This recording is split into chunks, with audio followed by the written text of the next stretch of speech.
Hello everybody. In an English class, typically your papers will be in MLA format, Modern Language Association. And if you're using Word, which I highly recommend because D2L will not accept pages, and if you're using that Google crap, unfortunately all I'll do is get a link to some Google account I don't have access to. So you want to download your free copy of Microsoft Office from the college, and of course free means you've already paid for it in your student fees, but it's there.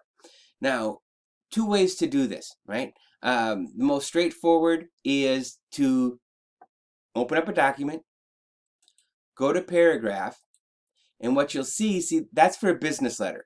There's a space of 8 after it, and a line spacing is multiple. So Microsoft is meant for businesses, so the person who's writing business letters opens it up, and they go.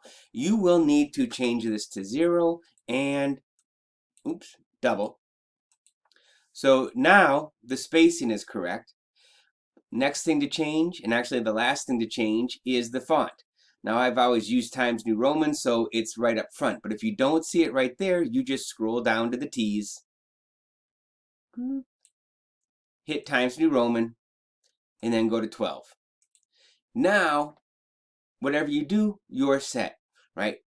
So that's the one way manual. The other way to do it is if you go to File, New, right? Now for template, put in MLA.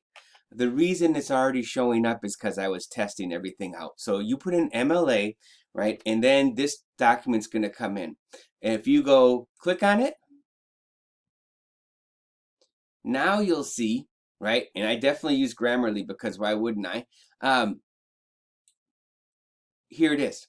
Everything is set up. So if we go, make this a little bit bigger, you can see Times New Roman. And if we go to paragraph, 0 and double.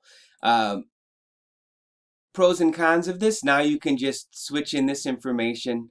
You see what you need, but you also have to get rid of everything, right? So you go in here and the Anderson, that space is already in there. So pretty nice.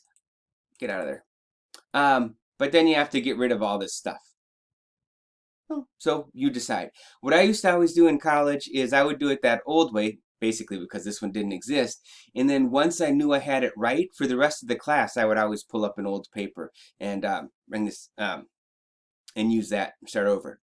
So, two ways to get your paper set up in the right font, right, the right size, and the right spacing, and not having a gap between